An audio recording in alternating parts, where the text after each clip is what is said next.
আল্লাহু আল্লাহু আল্লাহু আল্লাহ আল্লাহু আল্লাহু আল্লাহু আল্লাহ আল্লাহু আল্লাহু আল্লাহু আল্লাহ আল্লাহু আল্লাহু আল্লাহু আল্লাহ আল্লাহু আল্লাহু আল্লাহু আল্লাহ। আসসালামু আলাইকুম ওয়া রাহমাতুল্লাহি তাআলা ওয়া বারাকাতুহু। আলহামদুলিল্লাহ ওয়া শুকরুলিল্লাহ ওয়াসসালাতু ওয়াসসালামু আলা রাসূলিল্লাহ বা'দ। ফাআউযু বিল্লাহি মিনাশ শাইতানির রাজীম। বিসমিল্লাহির রহমানির রহিম। ওয়া ক্বাদা রাব্বুকা আল্লা তা'বুদু ইল্লা ইয়্যাহু ওয়া বিল ওয়ালিদাইনি ইহসানা। সাদাকাল্লাহুল আযীম। সুপ্রিয় দর্শক, দেশে কিংবা দেশের বাইরে যে যেখান থেকে দেখছেন এই মুহূর্তে আপনাদের প্রিয় বাংলাদেশ টেলিভিশন আপনাদের সকলকে স্বাগত জানাই, মোবারকবাদ জানাই পবিত্র মাহে রমাদানের। আমি ডক্টর ফখরুল আশিকি। প্রিয় দর্শক, শুরু করছি আপনাদের প্রিয় আয়োজন, আপনাদের জন্যই আয়োজন পবিত্র মাহে রমাদানের বিশেষ আয়োজনটিতে, যেখানে আমরা পবিত্র কোরআন থেকে তেলাওয়াত শুনি এবং দুজন সম্মানীয় মেহমান তার উপর আলোচনা করার চেষ্টা করে থাকেন। আজকে একটি বিষয় আমরা নির্ধারণ করেছি, তা হচ্ছে পিতামাতার প্রতি সন্তানের দায়িত্ব কর্তব্য। এই জায়গা থেকে আমরা বনী ইসরাঈলের 23 এবং 24 নং আয়াতের তেলাওয়াত কিন্তু আমরা শুনব। চলুন আজকের এই অনুষ্ঠানের শুরুতেই পবিত্র কোরআন থেকে তেলাওয়াত শুনে আসি। আউযু বিল্লাহি মিনাশ শাইতানির রাজীম।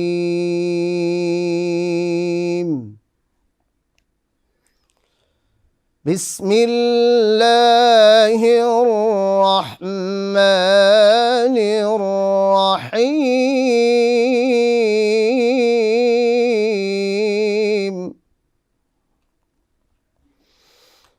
وقضى ربك ألا تعبدوا إلا إياه وبالوالدين إحسانا إما يبلغن عندك الكبر أحدهما أو كلاهما فلا تقل لهما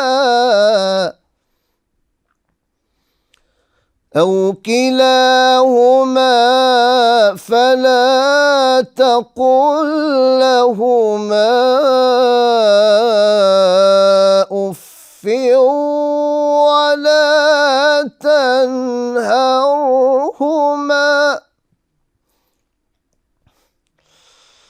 فلا تقل لهما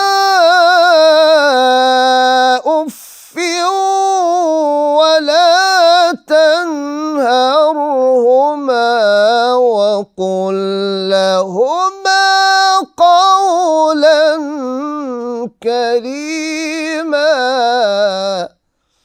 واخفض لهما جناح الذل من الرحمة واخفض لهما جناح الذل من الرحمة وقل رب ارحمهما كما ربياني صغيرا وقل رب ارحمهما كما ربياني صغيرا صدق الله العظيم। সূরা বনী ইসরাঈল আয়াত 23 ও 24। তোমার প্রতিপালক নির্দেশ দিয়েছেন যে তাকে ছাড়া অন্য কারো ইবাদত করো না। পিতামাতার সাথে সদ্ব্যবহার করো। পিতামাতার কোনো একজন কিংবা উভয় যদি তোমার কাছে বার্ধক্যে উপনীত হয়, তবে তাদেরকে শব্দ পর্যন্ত বলো না এবং তাদেরকে ধমক দিও না, বরং তাদের সাথে সম্মানজনক কথা বলো এবং তাদের প্রতি মমতাপূর্ণ আচরণের সাথে তাদের সামনে নিজেকে বিনয়াবনত করো এবং দোয়া করো, হে আমার প্রতিপালক, তারা যেভাবে আমার শৈশবে আমাকে লালন পালন করেছে, তেমনি আপনিও তাদের প্রতি রহমতের আচরণ করুন। আলহামদুলিল্লাহ, প্রিয় দর্শক, শুনলাম পবিত্র কোরআন থেকে তেলাওয়াত সূরা বনী ইসরাঈলের 23 ও 24 নং আয়াত তেলাওয়াত করেছেন এবং তার সরল অনুবাদও আমরা দেখেছি। প্রিয় দর্শক, চলুন আজকে এই বিষয় নিয়ে যারা কথা বলবেন, চলুন অনুষ্ঠানের শুরুতেই তাদের সাথে আপনাদের পরিচয় করিয়ে দেই। প্রথমে আমার ডান দিকে রয়েছেন বাংলাদেশের প্রখ্যাত স্বনামধন্য একজন আলেমীদিন, বিশিষ্ট ইসলামিক স্কলার, জগন্নাথ বিশ্ববিদ্যালয়ের সহযোগী অধ্যাপক ডক্টর রেজাউল হোসেন। আসসালামু আলাইকুম ওয়া রাহমাতুল্লাহি ওয়া বারাকাতুহু। তারপর যিনি রয়েছেন তিনি বাংলাদেশের আরও একজন প্রখ্যাত স্বনামধন্য আলেমীদিন, বিশিষ্ট ইসলামিক স্কলার, গুলশান সেন্ট্রাল মসজিদের ইমাম ফদিলাতুশ শেখ মাওলানা ফাহিমুর রহমান হাফিজাহুল্লাহ। আসসালামু আলাইকুম ওয়া রাহমাতুল্লাহি ওয়া বারাকাতুহু। ওয়ালাইকুম আসসালাম। দুজনকে স্বাগত জানাচ্ছি আজকের অনুষ্ঠানে। শুরুতেই ডক্টর রেজাউল হোসেন, আপনার কাছ থেকে শুনতে চাইব, পিতা মাতার প্রতি সন্তানের কি কি দায়িত্ব আছে? আপনি একটু লক্ষ্য করে দেখুন, আমাদের সোসাইটির যদি বাস্তবতা আমরা দেখি যে বাবা মাকে সন্তান ওল্ড হোমে পাঠিয়ে দিচ্ছে, এটা কিন্তু ওয়েস্টার্ন কালচার না। এখন আমাদের সংস্কৃতি, আমাদের এই উপমহাদেশে, আমাদের এই ভূখণ্ডেও আমরা এখন দেখতে পাচ্ছি ওল্ড হোম হচ্ছে, বেড়ে যাচ্ছে। এটা কেন হচ্ছে?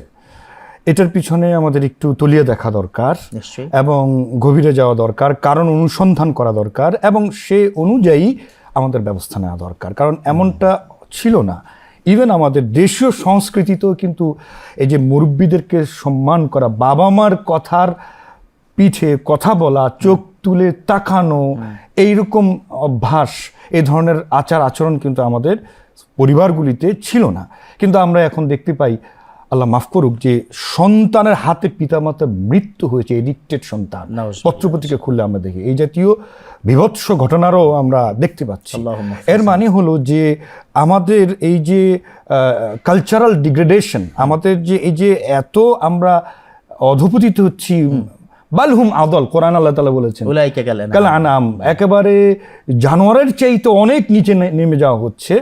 এই ঘটনাগুলো যে ঘটছে, এটার পিছনে সবচেয়ে মূল কারণ হলো এই যে বাবা মার প্রতি যে সন্তানের যে দায়িত্ব, এই যে বাবা মার মাধ্যমে পৃথিবীতে যে আমরা আসলাম, এই উপলব্ধি সন্তানের মাঝে সৃষ্টি করা, এটা আমাদের একেবারে ফ্রম বয়হুড, যখন বাচ্চাটা শিশুটা বড় হতে লেভেলে থাকবে, ও তখন থেকে তার মাথার ভিতরে এটা একেবারে সফটওয়্যার ইনস্টলেশনের মধ্যে দিয়ে দেওয়া দরকার ছিল। কিন্তু সেই ক্ষেত্রে কি পিতামাতা যোগ্য পিতামাতা হওয়া দরকার কিনা? সেই ক্ষেত্রে পিতামাতা আল্লাহ হাদি বা একজন দিনদার পিতামাতা হওয়া দরকার। অর্থাৎ আমরা যেটা করি, আমরা একতরফা বলে যাই যে এই সন্তান বকে গিয়েছে, সন্তান বাবা মার কোনো দায়িত্ব পালন করে না, তারা নষ্ট হয়ে গেছে, ডিরেল্ট হয়ে গেছে। এইটা একতরফা পুরা ঠিক নয়।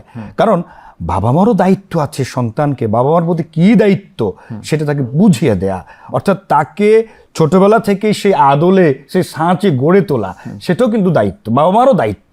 তো সেই দায়িত্বটুকু আমরা অনেক সময় করতে পারি না বলেই অনেক সময় সন্তান সন্ততি এইভাবে করে আমরা তাদেরকে দেখি। দেখুন, নিশ্চয়ই আপনার কাছে আবার ফিরে আসবো। আমাদের কাছে আরও একজন মহতারাম রয়েছেন, মাওলানা ফাহিমুর রহমান। তিনি একটা জায়গায় চমৎকার করে টাচ করেছিলেন। আমি যদি আপনার সাথে এই প্রশ্ন দিয়ে শুরু করতে চাই যে আপনি সকালবেলা নৃত্যের টিচার দিয়ে কিংবা সঙ্গীত গানের টিচার দিয়ে যদি আপনার জীবনটা শুরু হয় বাচ্চাটার, ওই বাচ্চাটা কি আসলে সন্তান মানে পিতামাতাকে সম্মান করবে কিনা বা এই এক্সপেকটেশন আমাদের থাকা উচিত কিনা?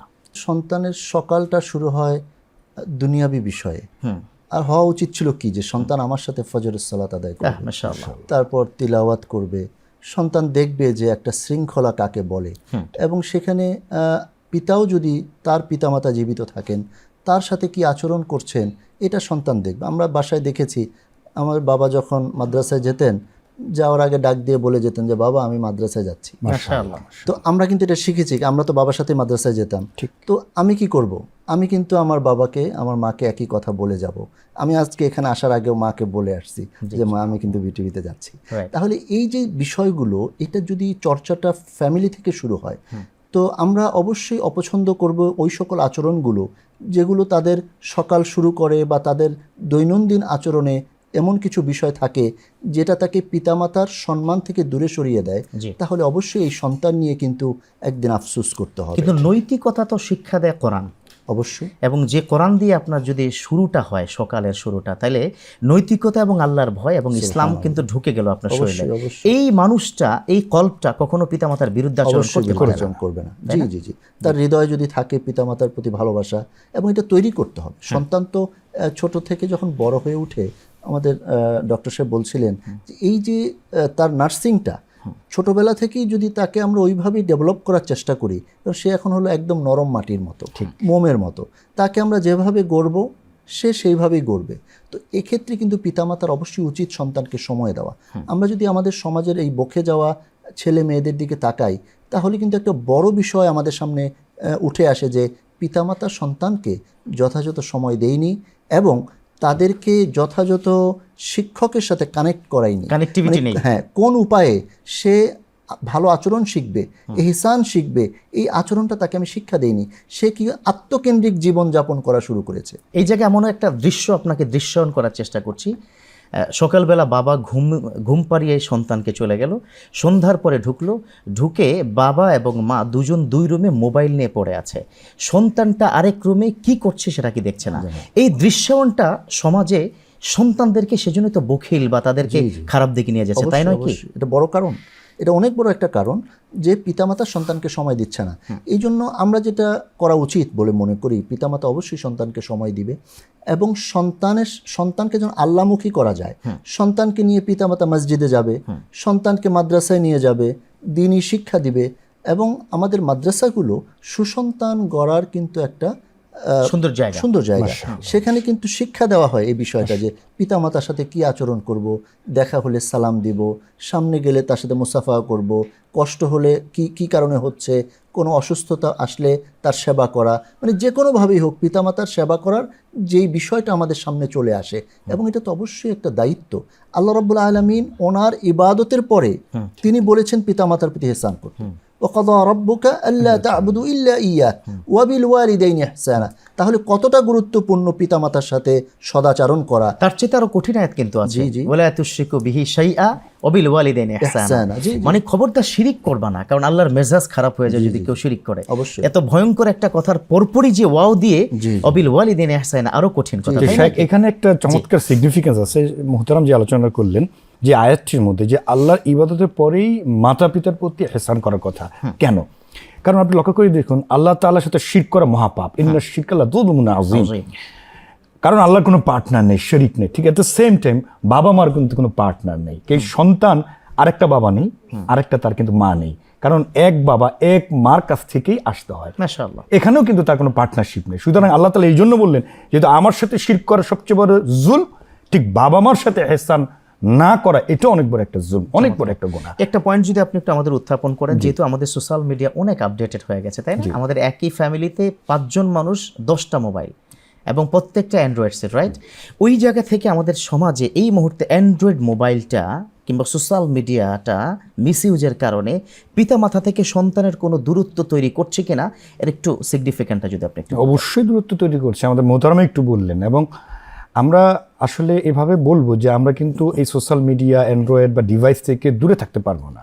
কারণ যেহেতু একটা গ্লোবালাইজেশনের যুগ চলছে, এখন সবকিছু হাতের মুঠোয় ডিভাইসে থাকতে হবে, আমাদের সবকিছু নিতে হবে এই তথ্য উপাত্তের যুগে। কিন্তু কিভাবে এটা চালাবো? আমার কাছে চাকু দেওয়া হবে, এই চাকু কি আমি ফল কাটার জন্য ব্যবহার করা হবে, অথবা এটাকে মানুষের ক্ষতি করার জন্য ব্যবহার করা হবে? এই যে ট্রেনিংটা, এই প্রশিক্ষণটা কিভাবে ড্রাইভ করতে হবে, চালনা শিখাতে হবে, এইটাই হলো এডুকেশন, এটাই হচ্ছে এডুকেশন। এবং মোহতারাম একটু বলে গেলেন, এটা কিন্তু হোম এডুকেশন দিয়েই শুরু হবে। এবং এই হোম এডুকেশন দেখাইতে হবে যে এই চাকুটা দেওয়া হচ্ছে যে এটা দিয়ে তুমি ভালো কাজ করবে, এটা দিয়ে তুমি মুরগি জবাই করবে, এটা দিয়ে তুমি ফল কাটবে, কিন্তু এটাতে মানুষের কোনো ক্ষতি করা যাবে না, কারণ আপনি চাইলেও ওই ডিভাইস থেকে তাকে দূরে রাখতে পারবেন না, এটা সম্ভব না কাউকে। এবং সেই ডিভাইস থেকে দূরে যে রাখা যায় না তার বড় প্রমাণ 6 মাসের শিশুকে দুধ খাওয়াতে গেলেও কিন্তু এখন ডিভাইস দিয়ে দিচ্ছে। এখন ডিভাইসের প্রপার ইউটিলাইজেশনটা আমরা করতে পারছি কিনা, এইটা হচ্ছে মূল পয়েন্ট। যে এইটা করতে পারছি না বলেই কিন্তু আমাদের নানান রকমের ডিসঅর্ডারগুলো তৈরি হচ্ছে সোসাইটিতে। আপনি লক্ষ্য করে দেখুন, এই যে একটি ছোট বাচ্চা 3-4 বছর, তার চোখের প্রবলেম হচ্ছে, আপনার ইয়ের কাছে যেতে হচ্ছে, রেডিয়েশনের প্রবলেম হচ্ছে, চোখের আই স্পেশালিস্টে যেতে হচ্ছে। একদম আজকাল বাচ্চা কাচ্চার মধ্যে 10 জনের মধ্যে 7-8 জনের চোখেই আপনি চশমা লক্ষ্য করবেন, যেটা এক সময় আমাদের সময় কিন্তু এই বয়সে ছিল না। তো তাহলে এই যে স্বাস্থ্যগত যে একটা অসুবিধা, আমাদের বিশেষজ্ঞরা এখন বলছেন যে একজন বাচ্চার বা একজন স্ক্রিন টাইম, আর আইডিয়াল স্ক্রিন টাইম কতটুকু হবে, আপনার প্রশ্ন উত্তরে আমি বলবো, তারা বলছেন ম্যাক্সিমাম 1 ঘন্টা, ম্যাক্সিমাম। কিন্তু আমাদের দেখা যায় 5, 6, 7, 8 ঘন্টা। এবং এমনটা আপনি ঠিকই বলছেন, ফ্যামিলিতে যেমন জামাতের সাথে একসাথে রাতের বেলা শুয়ে আছে, যে যার জায়গায় যায়, তারপর ডিভাইস বিছানা এই কোনা একজন মোবাইল নিয়ে very alarming, is very harmful, খুব ভয়ঙ্কর দিকে আমরা কিন্তু যাচ্ছি। এই কারণেই কি পিতামাতার প্রতি অবাধ্য হচ্ছে কিনা, এবং বিশ্বনবীর হাদিস লা ইয়াদখুলুনাল জান্নাতা উকুকুল ওয়ালিদাইন, যারা মানে পিতামাতার অবাধ্য তারা জাহান্নামে যাবে, মানে কখনো জান্নাতে যাবে না। এই পয়েন্টটা নিয়ে যদি আপনি একটু বলতেন যে পিতামাতার অবাধ্য হওয়ার ক্ষেত্রে পিতামাতাই কি দায়ী কিনা, এট দ্য সেম টাইম সন্তানের কোনো অ্যাডভাইস আছে কিনা আপনার পক্ষে? মাশাআল্লাহ, যদি আমরা এই পিতামাতার অবাধ্যতা বা তারা যারা ইহসান করে না তাদের চিত্র দেখি, শুধু পিতামাতাই দায়ী বলা যাবে না। আসলে এখানে অনেক কিছু বিষয় রয়েছে, তার সোসাইটি আছে, তার এডুকেশন আছে, তার পিতামাতা ফ্রেন্ড সার্কেল আছে, তারপর তার ব্যক্তিগত অবস্থাও আছে। তো এই সব কিছু মিলিয়েই কিন্তু একটা সন্তান, সে তো ছোটবেলায় কিন্তু পিতামাতার অবাধ্য থাকে না, সে ছোট্ট থেকে বড় হচ্ছে, তাকে কিভাবে আমরা তার সাথে আচরণ করছি, তাকে কি আমি আদর, সোহাগ, শাসন ব্যালেন্স করে করছি কিনা, এই বিষয়টা কিন্তু আমাদেরকে অবশ্যই খেয়াল রাখতে হবে। আসলে এই জায়গাগুলোতে এই যে স্ক্রিন টাইম বলেন বা সন্তানকে তার আত্মকেন্দ্রিক সময় দেওয়ার মানে আমরা ক্ষেত্র তৈরি করে দিই, এটা অবশ্যই তার জন্য ক্ষতিকারক। তো যেই কারণে আমাদের শুরু থেকে যদি এই শিক্ষাটা তাদের ভিতরে চলে আসে যে আসলে হুমা জান্নাতুকা ওয়া নারুক, নবী আলাইহিস সালামের কথা, সুতরাং তারা তোমার জান্নাত, তারা তোমার জাহান্নাম, সুতরাং এই পিতামাতার সাথে আমরা কিভাবে ট্রিট করব। এবং আল্লাহ রাব্বুল আলামিন এই 2টি আয়াতে এত স্পেসিফিকভাবে উল্লেখ করেছেন যে তোমার দয়ার হাত তাদের প্রতি বিছিয়ে দাও, ছড়িয়ে দাও। যেমন আমরা লক্ষ্য করেছি যে মুরগি যখন তার 10-12টা ছানা নিয়ে চলাফেরা করে, তার পাখা যখন মেলে দেয়, হঠাৎ যদি আকাশে আওয়াজ হয় বা কেউ ধরতে আসে, সে পাখা মেলে দেয়, সন্তানদেরকে সে পাখার ভিতরে নিয়ে নেয়। এই যে পরিবেশটা, এটা কিন্তু পিতামাতা, প্রত্যেকটা পিতামাতা করেন, মানে আমরা যতই ভালো বলি আর মন্দ বলি, তো এই যে পিতামাতা ওই সময় থেকেই যদি তার প্রতি যথাযথ দায়িত্বটা পালন করেন এবং সন্তানও যদি তার ফিডব্যাকটা ওইভাবে দেয়, তাহলে আশা করা যায় যে ওই দূরত্বটাও থাকবে না এবং এই পিতামাতা অবশ্যই এহসান পাওয়ার উপযুক্ত হবেন। তবে কারণগুলো যদি আমরা যাচাই বাছাই করি, তাহলে অবশ্যই সকলের সম্মিলিত একটা প্রচেষ্টা দরকার। আচ্ছা, এই সন্তানদেরকে, মানে আমাদের পরবর্তী প্রজন্মকে নেককার করার ক্ষেত্রে, পরবর্তী প্রজন্মকে পিতামাতার প্রতি এহসানমুখী করার ক্ষেত্রে আমাদের কিন্তু একটা সম্মিলিত প্রচেষ্টা দরকার। আমরা অনেক সময় দেখি যে আমার পাশের বাসার বা আমার আত্মীয়র সন্তানটা একটা খারাপ আচরণ করেছে প্রথমেই, আমি মনে করি কি হয়েছে, আমার সন্তান তো করে, আমাকে কিন্তু ওইখানেও শাসনের একটা সুযোগ দেওয়া উচিত এবং ওই বাবাকেও বলা উচিত, জানানো উচিত যে আপনার সন্তান তো এরকম একটা অন্যায় করেছে, তাকে এখন থেকেই শোধরান, না হলে কিন্তু সে বড় হয়ে যাবে। প্রথম দিনে কিন্তু কেউ বড় দুষ্ট হয় না, ধীরে ধীরে হয়। তো প্রথমেই যখন সেটা অন্যায় করে, এটাকে শাসন করা উচিত হিকমতের সাথে, তার প্রতি সহনশীল আচরণের দ্বারা। তবে অতিরিক্ত শাসন করলেও কিন্তু ক্ষতি হয়ে যায়। শাসন করার কথা কিন্তু আমাদের কোরআন সুন্নাতেও নেই। কোরআন সুন্নাও কিন্তু এসেছে কি, তাকে তুমি 7 বছর বয়সে সালাতের জন্য আদেশ করো, 10 বছরে তুমি তাকে শাসন করো। তাহলে এই যে 7 বছর একটা শিশু, তাকে তখন থেকেই তুমি দিনমুখী করে দাও। সালাত মানে কি, যেই সালাত তানহা আনিল ফাহশাই ওয়াল মুনকার, তো সন্তান বকে যায় কখন, ফাহশা মুনকারে পড়ে গেলেই তো বকে যায়। তো এটার কিভাবে আমরা দূর করতে পারবো, যখন থেকে আমরা এই সালাতের চর্চাটা বা এই পরিবেশটা ঘরে তৈরি করব, তারপর আমাদের আল্লাহ তাআলার সাথে তার সম্পর্কটা তৈরি করে দিব, তাহলে কিন্তু মানে ফ্যামিলিটাকে ইসলামাইজেশন করে অবশ্যই, ফেললে মনে হয় অবশ্যই এটার আমরা ফিডব্যাকটা নিজেরা ঠিক হইতে হবে কিন্তু জি। পিতামাতা যদি ঠিক না হয় তাহলে কিন্তু সন্তানের উপর একটা বাজে আলটিমেটলি প্রভাব সেরকম পড়বে। হবে। হ্যাঁ। জি, খুব চমৎকার করে আপনি বলছিলেন ডক্টর রেজাউল হোসেন, আপনি যদি একটা পয়েন্টে কথা বলতেন, বিশ্বনবী বলেছেন রেদার রব্বি ফি রেদাল ওয়ালিদ সাখাতার রব্বি ফি সাখাতাল ওয়ালিদ। দেখেন বিধামাতার সন্তুষ্টি কিন্তু আল্লাহর সন্তুষ্টি। এই জায়গা থেকে অনেক সময় আমাদের সন্তানদের বিয়ের আগ পর্যন্ত একরকম অ্যাটিটিউড, বডি ল্যাঙ্গুয়েজ, তাদের আচরণ, বিহেভিয়ার আমরা দেখি, কিন্তু বিয়ের পরে যখন নতুন একজন মেহমান ঘরে ঢুকে যায় তার কোনো ওয়াসওয়াসায় আমাদের বাচ্চাগুলো কিন্তু অন্যরকম হয়ে যায়। এই ক্ষেত্রে ইয়াং জেনারেশনকে আপনার কোনো অ্যাডভাইস আছে কিনা, তাদেরকে কোনো ইসলামের কোনো কথা আছে কিনা? শুধুমাত্র এইরকম প্রেক্ষিতে এই ঘটনাগুলো ঘটছে না, পাশাপাশি এমন বলে যে অনেক ইসলামাইজ সন্তানও যে আমার বাবা মা তো ভালো না, তারা তো নামাজ পড়ে না, নাউজুবিল্লাহ, তারা তো আল্লাহমুখী না, তারা তো ইবাদত বন্দি করে না, তারা তো অন্যান্য এইসব অন্যায় কাজ করে, সুতরাং আমার বাবা মাকেও আমাকে শাসাতে হবে, এই জাতীয় কথাও আমাদের। কিন্তু আবু হুরায়রা রাদিয়াল্লাহু তাআলা আনহুর ঘটনা একটু শুনুক না। আল্লাহু আকবার। বিশ্বনবী কি বলেছে? খবরদার, মা মেরেছে আবু হুরায়রা রাদিয়াল্লাহু আনহুকে। এই নবী সাল্লাল্লাহু আলাইহি ওয়াসাল্লামের দরবারে উপস্থিত। কি হয়েছে? নবী সাল্লাল্লাহু আলাইহি ওয়াসাল্লাম জিজ্ঞেস করলেন যে মা আমাকে মেরেছে, তো আমার কিচ্ছু করার নাই, মা মেরেছে। কি কারণে মেরেছে? এই জন্য যে আপনার দরবারে আসে, আমি ইসলামে দাওয়ার কাজ করি, তাওহীদের কাজ করি, এই জন্য মা মেরেছে, আমার কিচ্ছু করার নাই। তুমি আমার কাছে কি নালিশ নিয়ে এসছো? এই নালিশের কোনো উত্তর আমার কাছে নেই, মা মেরেছে, ঠিক আছে। তখন আবু হুরায়রা রাদিয়াল্লাহু আনহু বলে, ইয়া রাসূলুল্লাহ, আমরা এই জন্য আমি আসিনি, আমি এসেছি আমার মাকে যেন আল্লাহ হিদায়াত দেন, ইসলামে দীক্ষিত করেন, এই দোয়া আপনি আমার মার জন্য করবেন। যথারীতি নবী সাল্লাল্লাহু আলাইহি ওয়াসাল্লাম হাত তুলে দোয়া করলেন এবং কবুল হয়ে গেল তার মা ইসলাম। তাহলে সন্তানের ঘরে যখন বৌমা ঢুকে যায় তখন যে ওয়াসওয়াসাটা, এটা কেন আমরা ইয়াংরা গ্রহণ করছি?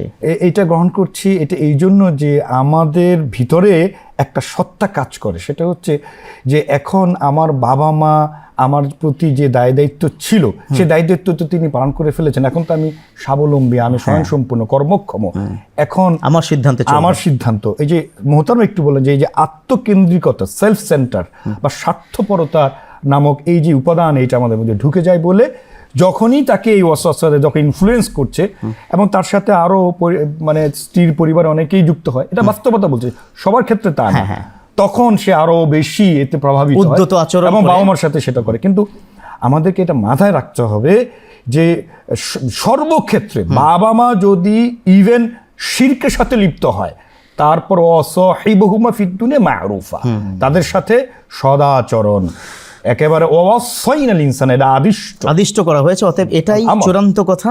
অনেক অনেক ধন্যবাদ জানাচ্ছি আপনাকে এবং অনেক ধন্যবাদ জানাচ্ছি মাওলানা ফাহিমুর রহমান আপনাকে। চমৎকার করে আপনি বেশ কিছু গাইডলাইন দিয়েছেন, আশা করি গোটা জাতির ব্যাপক উপকার আসবে ইনশাআল্লাহ তাআলা। প্রিয় দর্শক, যেমনটি বলছিলাম, এই মুহূর্তে যারা দেখছেন সবারই বাবা মা আছে, কারো বাবা মা কবরে চলে গেছেন। আচ্ছা, আপনি কি ভুলে গেছেন আপনি যখন মায়ের গর্ভে 8 মাস বয়স, আপনার মায়ের পেটে, মা কিন্তু আপনাকে দেখে নাই, কিন্তু বিছানা থেকে যখন নামতেন পেটের মধ্যে যেন আপনি কষ্ট না পান, পেটটা ধরে কিন্তু মা নেমেছে। বহু রাত এরকম হয়েছে, জায়নামাজটা বিছিয়ে আল্লাহকে বলেছে, আল্লাহ ওর জ্বর, ওর কষ্ট আর সহ্য হচ্ছে না, তুমি আমাকে সেটা দিয়ে দাও। বহুদিন এরকম হয়েছে, নিজে ভালো খায়নি, ডান পাশে প্রস্রাব করে দিয়েছেন, বাম পাশে রেখেছে, সেখানে প্রস্রাব করেছেন, বুকের উপর রেখেছে, আমরা প্রস্রাব করে মায়ের বুকটাও কিন্তু ভিজিয়ে দিয়েছি। এই সেই মা, ওই সেই বাবা, যে বাবা মাথার গাম পায়ে ফেলে আমাদের জন্য কষ্ট করেছে, নীরবে সহ্য করেছে। 10 ঈদ চলে গেছে, নতুন জামা কিনে নেই, প্রত্যেক ঈদে আমাদেরকে নতুন জামা কিনিয়ে দিচ্ছে। আচ্ছা, সেই বাবা মার সাথে আপনি বেয়াদবি করছেন কেন? আপনি কি ভুলে গেছেন?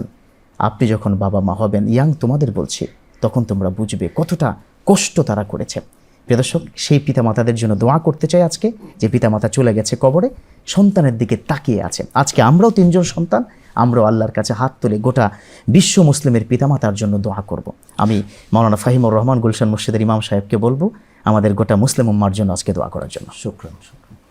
আল্লাহুম্মা আমিন। ربنا تقبل منا إنك أنت السميع العليم وتب علينا يا مولانا إنك أنت التواب الرحيم رب ارحمهما كما ربياني صغيرا رب العالمين আমাদের সকলের সাহরি ইফতারকে আপনি কবুল করুন, আমাদের সিয়াম কিয়ামকে আপনি কবুল করুন, তারাবি তাহাজ্জুদকে আপনি কবুল করুন, তিলাওয়াতে কোরআন, সাদাকাতকে আপনি কবুল করুন। রব্বে করিম, মাহে রমাদানের সকল নেক আমলগুলোকে আপনি কবুল করুন। মাবুদ, আমরা এই পিতামাতার সেবা এবং সদাচরণ সম্পর্কে আলোচনা শুনে আপনার দরবারে হাত তুলেছি। দুনিয়ার সকল পিতা মাতাদেরকে আপনি কবুল করে নিন, সকল সন্তানদেরকে আপনি কবুল করে নিন। যাদের পিতা মাতা কবরস্থ হয়েছেন জান্নাতি হিসাবে কবুল করুন, যারা বেঁচে আছেন হায়াতে তৈয়বা দান করুন। রব্বে করিম আমাদের পরবর্তী প্রজন্মকে নেক প্রজন্ম হিসাবে কবুল করুন, আমাদের আওলাদদেরকে নেক আওলাদ হিসাবে কবুল করুন, যারা আমাদের মৃত্যুর পর আমাদের জন্য দোয়াকারী হবে। রব্বে করিম এমন সন্তান আপনি ঘরে ঘরে দান করুন, আমাদের সকলের ঘরগুলোকে শান্তির ফয়সালা করে দিন, আমাদের দেশের জন্য কল্যাণের ফয়সালা করুন। সুবহান রাব্বিকা রাব্বিল ইজ্জাতি আম্মা ইয়াসিফুন ওয়া সালামুন আলাল মুরসালিন ওয়ালহামদুলিল্লাহি রাব্বিল আলামিন।